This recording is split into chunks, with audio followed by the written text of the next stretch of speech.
Hey everybody, happy Wednesday. Welcome once again to the Winning Digital Customers Livecast. I'm Howard Tiersky, and today I want to talk about school.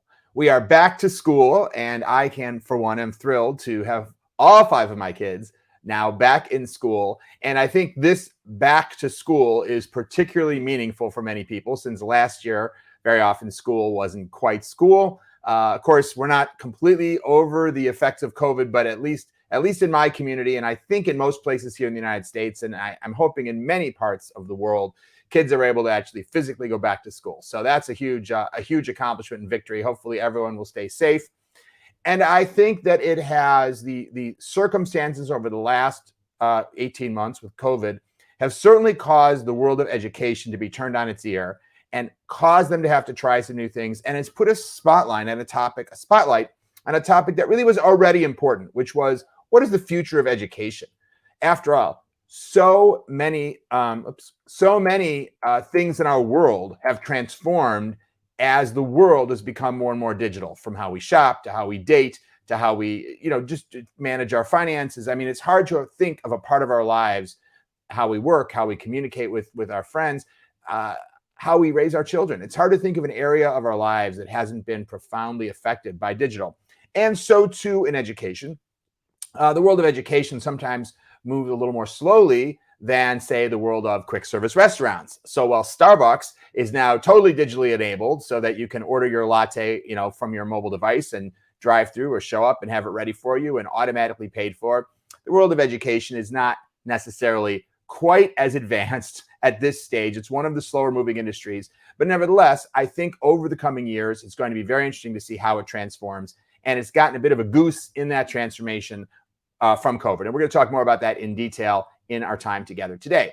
Now, of course, education is a very big topic because it includes a lot of things, kindergarten through 8th grade, high school, college, graduate school, continuing education, and all the different forms of education that people use throughout their lives and careers today. So there's a lot to cover. We're obviously not going to get into depth on everything, but I want to share with you a few key insights from my thinking about the topic of the future of education. And of course, I would welcome your additional thoughts in the comments.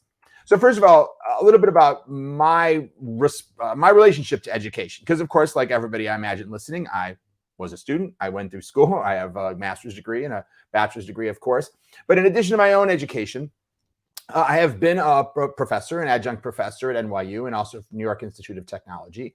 I have a number of clients in the education space, including not all currently, but I've done work with the University of Texas, the School of Visual Arts. We do a lot of work with Barnes & Noble Education, which runs college bookstores on campuses. I've worked with websites targeting, for example, college students, such as Rate My Professor. And we've done a lot of educational material at my company. For example, work with companies like Sesame Workshop and others. So a lot of perspective on education from sort of that digital angle. As I mentioned, I also have 5 kids. And right now I've got 1 in grammar school, 1 in junior high school, 1 in high school, 1 in college, and 1 doing a gap year between high school and college. So I have sort of a perspective on a wide range of levels of kind of traditional education today, if you will. In addition to that, my wife, Lana, has been for 20 years a college professor at Fairleigh Dickinson University. So I've gotten the kind of spouse experience of what it's like to be a college professor. I also run a company with about 100 people, and we have to think about their ongoing professional education because, of course, we need to make sure that they're staying current in this digital space. And also, we hire a lot of people, which means that we're always thinking about understanding what someone's educational background is and how relevant it is to their qualifications for a particular job.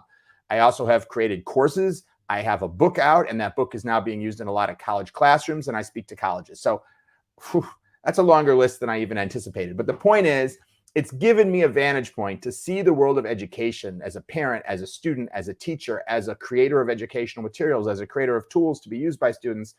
And so I'm not saying I have the ultimate perspective on anything, but I have seen it from a lot of different angles.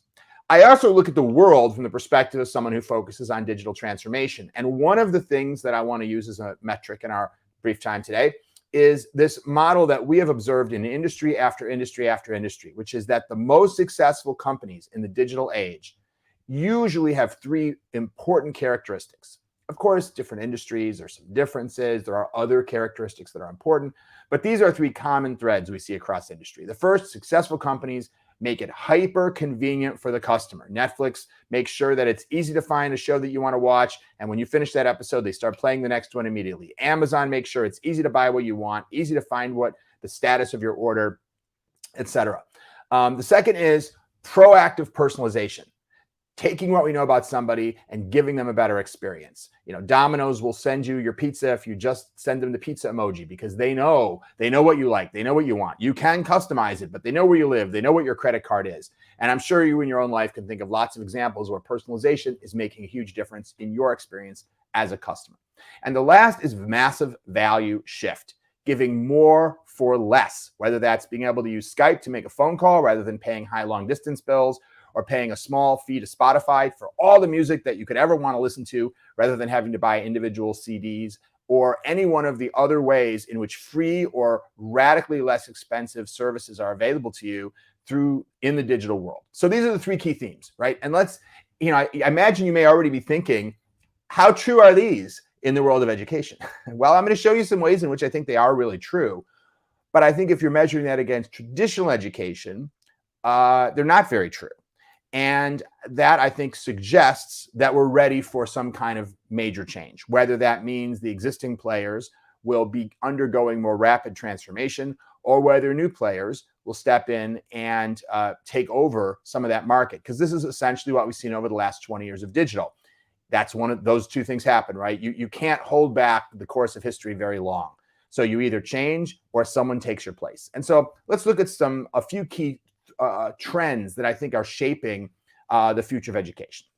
The first is the question of the role of education as a stage of your life, or as a lifestyle, or as a activity or behavior that happens throughout your whole life. Now, of course, historically, we think of you have a period of your life, which is your education, right? From when you're 2 years old, or whenever they start you on the first day of kindergarten, till you graduate. In fact, this is just a clip art that I found by looking up, life stages. But you can see this built into whoever created this graphic is this idea that, well, you're going to be a student, the kid with the backpack, once after you're done being a baby. Then you're going to be a student, an older student. You're going to graduate, and then you're going to move on to work, get married, have kids, and presumably at that point, your education has ended and your work career and the rest of your life has begun. That is, of course, a traditional way of looking at it. Now, that doesn't mean that you never learn anything more.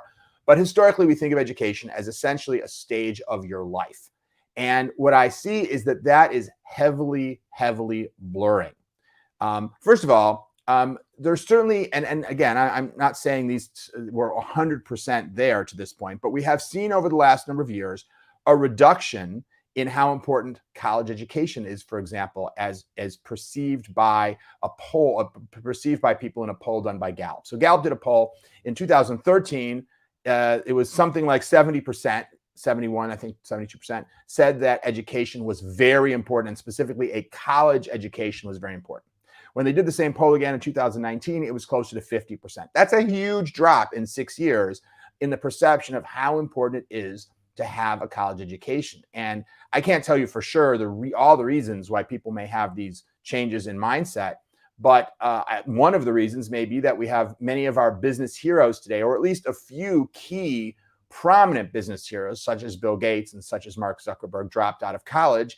And that starts to undermine the idea that you must be a college graduate to be successful. In addition, if you look at the cost of college, it's not really any news that I'd be breaking here to tell you that the cost of college has been skyrocketing. This particular graph is just showing the increase in college tuition as compared to the inflation rate. So clearly, obviously, things go up over time with inflation, but even in periods where, as it has been when inflation has been relatively low, the cost of college has gone up quite a lot. And believe me, I know. I've got one at private school right now, and I'm paying those tuition checks, and I've got 4 more behind her. So I'm very proud of them. And listen, personally, I can't think of anything that I would consider to be a more important way to spend money than making sure my kids are well educated. So I certainly don't feel that kids shouldn't go to college, but I do think it's overpriced. And I think that we are seeing a reduction I feel the reduction myself. There was a time when there were certain jobs that you wouldn't even consider someone for if they didn't have a college education. And today, I think in many cases, there's more of a willingness to talk to people if they've proven they have the right skills for the job, the college education in many domains. Not all, of course. You're not going to hire a doctor that doesn't have a medical degree, et cetera. But in many areas, there's more flexibility in the hiring process. I've observed that in our own company, and I've observed that with my clients. Well, now, what's going on, right? Why would that be? Well, another reason, a reason why I think that may be occurring, has to do with the speed of change. Both the issue of life stage changing and even the reduction in the value that we place on college education, I think is partly because the world is changing so fast. Business is changing so fast. Technology is changing so fast. Healthcare and medicine is changing so fast. So many of the categories in which you go and get a degree and then you go practice what you've learned in the real world in a job are changing rapidly. And what that means is that if I go to a 4-year university, the stuff that they're teaching me in years 1 and 2 is almost certainly going to be heavily obsolete by the time I get out into the job market. And even the stuff I learned in years 3 and 4, a couple years out of school may be obsolete. And to be perfectly honest, do we really think that most of the university professors are teaching the latest stuff? Many cases, no, because they're not in the job market. So they may not even be teaching the most up-to-date information, because it's hard to keep up to speed in such a fast-changing world. Now, I'm sure there are exceptions. I don't mean to say anything bad about college professors. It's very difficult to both focus on educating and also focus on continuously being aware of how the thing that you're teaching is changing in such a rapid pace. And so I think this is one of the reasons why the historical idea of we go through a period of our time of our lives where we learn things and then we apply those things, it becomes problematic when the things change so rapidly. And also because we now have accessible to us so many ways to keep up with that change in the world, right? You have platforms like Udemy and Khan Academy and Coursera, and I'm sure if you're listening in another part of the world, there may be a different one, but there are so many of these available, masterclass, ways to get up-to-date information, very often video content, but not always only video content. It sometimes includes access to an instructor. It may or may not be the same person who created the video content, but very effective learning mechanisms that have been put in place that now we're talking about this issue of value, right? That cost way less, sometimes free, or sometimes there's a cost, but if you compare it to that cost, like we talked about earlier, that radical increase in the cost of traditional higher education, you're talking about something that's at another order of magnitude lower. And now we're looking at the same kind of thing that you see with a Netflix, or you see with a Skype, or you see with, Google Office providing you basically very similar capabilities to Microsoft Office, but for free or for a much lower price. This is the disruption that we get from digital in the area of delivering value. And so this is what we see. Now, of course, you might not get the college degree, but very often you are getting some kind of a certificate, some indication of the knowledge that you've gained. And some of those certificates are very acknowledged and recognized in the working world. Certainly, if you go to a Cisco class and you get a Cisco CCNA certification in network architecture, in many ways, that's more valuable than a degree, certainly if you're hiring somebody to do that type of work. And we're seeing increasingly technology boot camps, for example, where whether you have a degree or you don't have a degree, you can go for 12 weeks or 18 weeks or whatever it is and learn a particular programming language, for example. And those people can often very readily get jobs. And sometimes those are even being provided by some of the same institutions that provide traditional degrees, like this particular example here, which is from Texas A&M. And we also have, the 100 million pound gorilla here, which is YouTube. And YouTube provides, of course, a wide range of different types of content. It's not all learning, right? Cats falling into toilets and all that kind of stuff.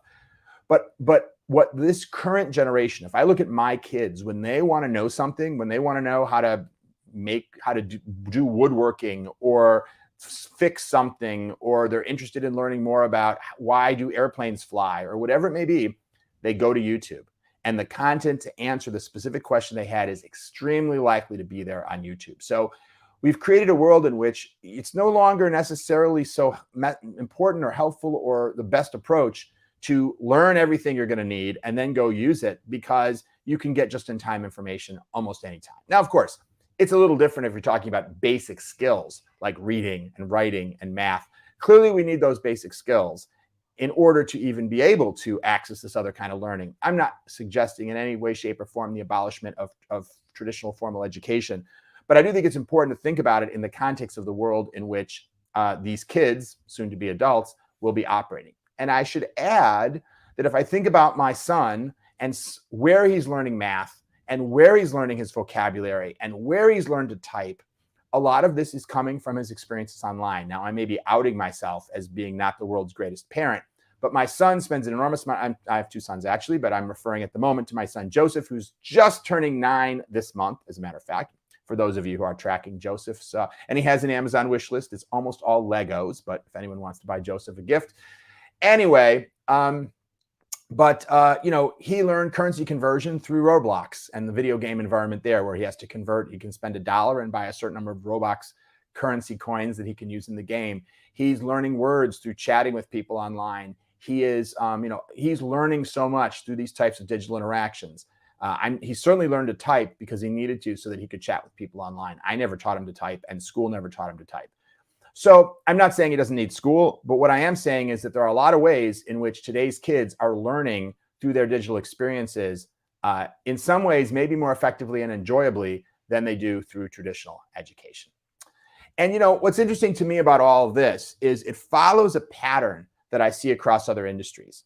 Even though it may seem in many ways that education, of course, is using digital technology, of course, screens in classrooms and such, but in many ways, the industry of education is not massively disrupted the way that financial services is by Bitcoin, for example, but the way the travel industry was by online travel agents, et cetera. It's still operating in more or less the same way, where private schools charge, the way that the taxi industry was by Uber. Traditional education is still operating the same way, which is, for example, if you send your kid to a private school, you pay by the semester, they go Monday through Friday, they go 9 to 5, they get a teacher assigned. The basic model is very similar. But if we look at some of these trends and we think about what's happened in other industries, one of the big trends is the idea of disaggregation. In other words, today, we buy songs much more than we buy albums. It used to be that, you could buy a 45 record in the store, for anyone who knows what I'm talking about. It's buying a record, a media with a single song. But for the most part, we bought songs on albums of 8 to 12 songs. When you thought about watching television, you thought first about watching a television channel like NBC often. Today, we watch shows, not channels. And very often, even though those shows may be coming to us on demand, and they are shows from NBC or HBO, increasingly, we don't even need to think that much about where they're from. We're just like, I like to watch this show. I like to watch that show. And it's a distant thought as to where that show's from, just like it might be a distant thought of what album a song may be on. Same thing with articles. Print circulation of many magazines is down, and many magazine articles or newspaper articles, the same thing, are read online very often because they've been posted on Facebook or social media or in some other kind of feed like Apple News. And so we're going to articles instead of going to newspapers or magazines. So that's what disaggregation is. But yet, education is still extremely aggregated. I go to Dartmouth University for my 4-year degree. I go to high school, et cetera. But some of these trends that I'm talking about may suggest that we may see more disaggregation, where instead of focusing on buying the degree, maybe you're focusing more on buying the class or buying the information or content that you need. Now, I'm talking about possible future trends, but as I said at the beginning, bear in mind that education, the industry of education, is a slow-moving business. And so we have to expect that at least the existing players in this space are going to move very, very slowly, as they have been. And that may be fine because, of course, they have, in many cases, very powerful brands and they have tremendous infrastructure. It's not easy to start up your own university. But at the same time, we have seen across many other industries, that many institutions would have felt that way, been very confident and complacent about their role in society, only to find that, a digital upstart with a different way of delivering the same kind of value is able to rapidly offer something which is more convenient, more personalized, and a better value, and create massive disruption in the industry. So we may see that in the education industry as well. And one force that created some disruption in the industry was COVID, of course. Now, you could argue that COVID has caused required the education industry to undergo massive change and transformation.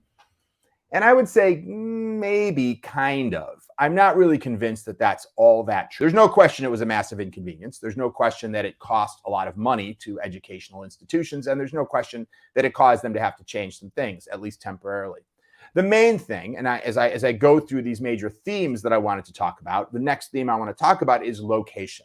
Because there's no question that one of the trends that we've seen, not just with COVID, but in the prior decades that was been growing, is the location independence of education. And we're not all the way there for sure.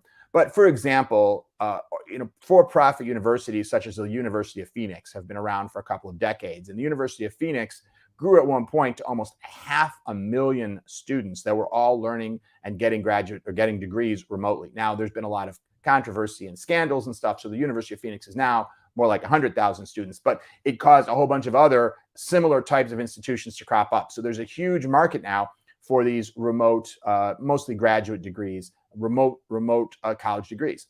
But even if you put aside the perhaps somewhat questionable or sketchy industry of completely remote college degrees, although to be fair, I'm sure there are some legitimate degrees and some legitimate schools there. So I don't want to cast too broad a net. But even if you put that industry aside, there was a study done by the National Center for Education Statistics that said that 34.7% of college students in traditional colleges, 34, let's say call it 35%, about a third of students were enrolled in at least one online course in 2018. Not have ever enrolled, literally that year. So a third of all college students had at least one of their courses be an online course. And obviously this is 2018, this is before COVID. So there's nothing to do with COVID. We already saw this trend towards at least some courses being remote or online. And there's other trends. And again, I'm focusing here on higher education mostly, but one is study abroad. Having taken two kids now through the process of picking colleges and hearing the sales pitches that schools give and being a part of my kids' college planning processes, I know that a huge percentage of higher education institutions in the US make spending at least a year of your college education somewhere other than on campus, such as studying abroad in Europe or Asia or wherever, Middle East, a key part of what they recommend. While they don't require it, that's really a change. You know, when I went to school, I went to college and I graduated in 1989 and from NYU. I don't know if I knew anybody who spent a year studying abroad. Maybe I knew somebody, but it certainly wasn't common. Today, what's not common is to not do it. And almost everybody is doing it. At least at the schools, I don't have any stats on this, but at least the schools my kids are involved in. Internships as well. When I was in college, of course, there were internships. I never did an internship, though, and most of my friends never did an internship.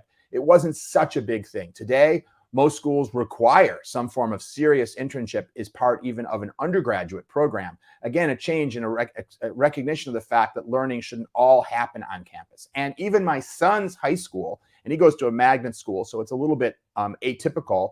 My son's high school, which is Bergen Tech in Paramus, New Jersey, they require seniors, this is seniors in high school, to spend 1 day a week all year at an internship. So he's a junior now, but next year he will be doing an internship and he will not be in class at school 1 day a week. He will be at his internship. So we have seen that this trend to say, you know, college is not always about what happens on the college campus. And while I certainly wouldn't suggest that we're seeing the same trend in kindergarten, it also goes down to some degree, even to high school. Another example of the independence in location of education that we're seeing is homeschooling. Homeschooling, of course, isn't exactly what we did with COVID. Traditional homeschooling is where you don't put your kid into a private or public school, but instead the parent takes responsibility for picking educational materials and teaching their children and getting them to pass tests and proving that they have learned the necessary material. Before COVID, and I think this is something that we have seen a big impact from, we had 3.3% of all school-age children in homeschooling. And while that's not a huge percentage, if you think about it, that's still a lot of kids that are being schooled at home away from educational institutions. But during COVID, that number grew to 11.1%, more than tripling the number of students who were being homeschooled. And by that, we don't, again, mean the students who were connected to Zoom, talking to their teachers back at their school. We're talking about kids who've been pulled out of the traditional school system, and we're talking about, you know, K through 12 here, and instead are being schooled at home. So it'll be interesting to see to what degree that actually, you know what? I'm looking at the statistics that I was sent here, and actually, it grew to 11% in October, and by this, and now it peaked this year. So it's interesting; it's continuing to go up, and it peaked in mid-May, so at the end of the 2021 academic year before summer, at 19.5%, almost 1 in 5 school-aged children. Now, again, I imagine that some of that will be parents that said, I'd rather just teach my kid myself than have them join by Zoom and talk to a teacher at the local school. But it'll be interesting to see, like so many behaviors, such as ordering, Uber Eats rather than going to a restaurant. Once COVID is lifted, I'm sure that some of it will go back, but personally, I don't think it's all going to go back. I think we're going to see a permanent increase in the percentage of students that are homeschooled. And that data, by the way, is from the National Center for Education Statistics. And of course, during COVID, needless to say, that was widespread. And according to one study by the Census Bureau, 93% of all households had kids doing some level of distance learning during COVID. So clearly everyone had an experience of that.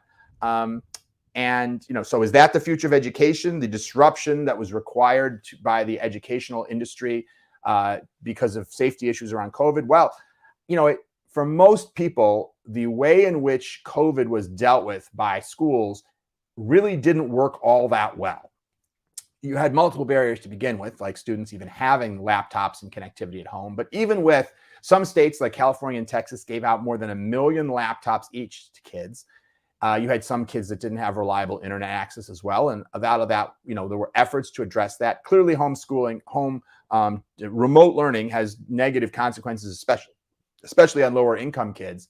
But even when you put all that aside, and even when you say, okay, once you get the kids set up with decent connectivity and a laptop and whatnot, it's clear from my own home experience that home distance learning is not nearly remotely as effective as in-person classroom, at least not the way they did it during COVID in the schools that I got to observe, which was 5 or 6 different schools because of my kids being in different schools. So, and studies support this. A study by McKinsey showed that the kids during COVID, kids became K-12 students were on average 5 months behind in mathematics and 4 months behind in reading by the end of 1 year of distance learning during COVID. So just imagine that 9 months academic year, at the end, you're 5 months behind. So that's less than 50% as effective. So clearly, the way in which schools responded to COVID through this sort of Zoom-based learning was not a step forward, but of course was a short-term emergency measure, but probably doesn't reflect the long-term future of education because in many ways it was a failed experiment. Another study showed that high school students that were in high school during that period had an increased propensity to drop out of high school, which lowers their likelihood of going on to secondary education, higher education, and of course reduces their lifetime income potential. So lots of negative consequences of that. So I think I would say that the way in which the schools adopted distance learning is not going to be the model for the future. And I would also argue that it reflects to some degree a lack of transformation, because in reality, all we really did in most cases, and of course there were some innovative examples, but most commonly, we simply continued to teach in the exact same way with the classroom of the same size and the teacher speaking, but just did it through Zoom. Kind of like how the first television programs were just a guy behind a microphone talking because it was a radio program that they just put a camera on. So I would argue that COVID didn't transform education nearly as much as some people claim, because largely schools continue to do business the same way. They just did it through a Zoom connection. And well, as I say, it clearly didn't work. So, but anyway, I think nevertheless, this trend of location independence in education still seems to be part of the future. And before we run out of time, I just want to touch on a couple final trends that I think are interesting. One is personalization. People who are in the ed biz will tell you for sure that all students don't learn in the same way and learn at the same pace. They don't all benefit from the same types of educational approaches. And so the world of digital has meant that so much of our lives is personalized. Our financial services are personalized.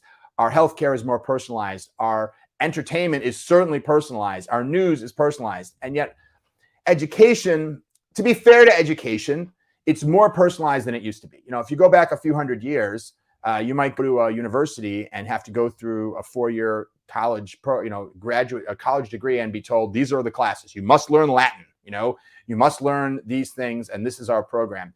Kids today, of course, can choose a major. They have many electives, can choose courses. As I mentioned earlier, they can choose internships. They can choose remote, study abroad programs. So there's certainly a greater opportunity to personalize. But yet, once you sign up for a class, you're sitting in that class, experiencing it pretty much the same way everybody else is, going to the same lectures, doing the same assignments. So I think with artificial intelligence, with machine learning, with digital tools, I think there's a lot of opportunity for education to become much more personalized.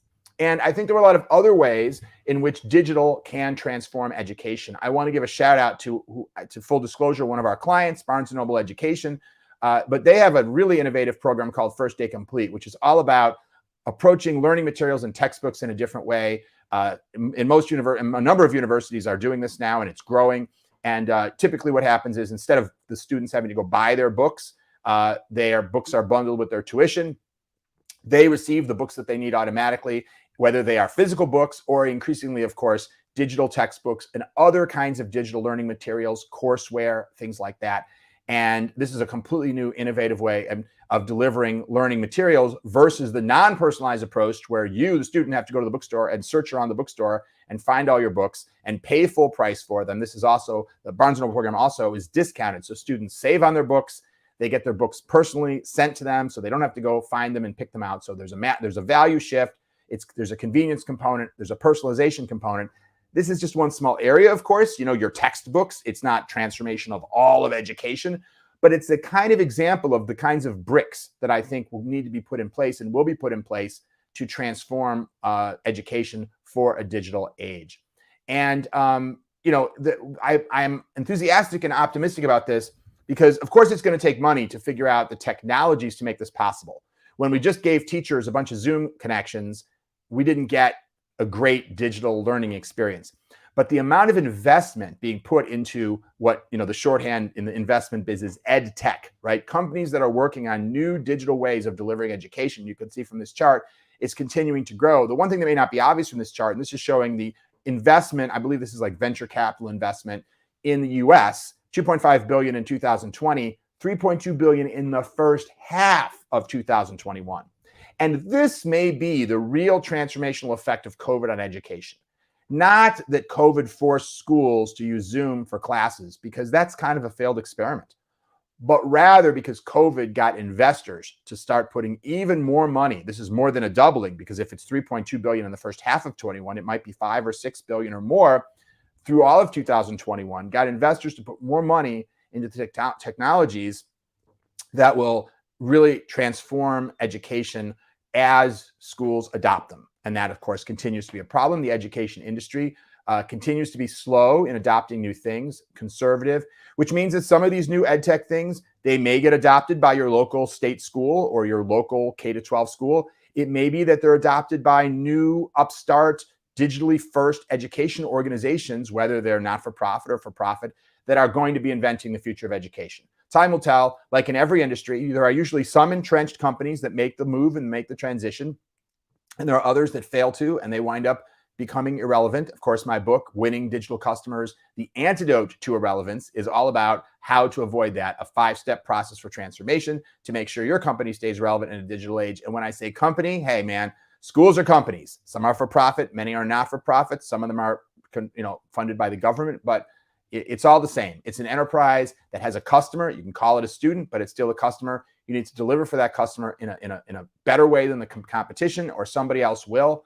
And I think these indicators that I've gone through over these last half hours are the clues that something big has to change in education. The current path of increasing costs is not sustainable. I just want to give one more shout out to Barnes & Noble Education about the fact that I got some of the ideas for this content from their awesome publication, College 2030. You can get that from their website. It's a PDF. It's free. You're going to have to, give them your info, but they'll mail it to you. And if you just go to bned.com, you can go there. You can get their PDF. It's got a really interesting insight. Some not stuff I covered. I got some ideas from this, but there's some stuff that they talked about that just wasn't what I was talking about. So I certainly wouldn't say it's redundant. I would encourage you to get that and read that if this is a topic that interests you. Some fantastic thought leadership there. And with that, that's our discussion today. We did the future of work a week or two ago for Labor Day. Now we're doing the future of school. So hopefully we've covered everything. And we've got some really exciting livecast topics coming up. Thank you, as always, for listening and watching. I look forward to seeing you next time on the Winning Digital Customers livecast. And until then, keep transforming, especially if you're a school.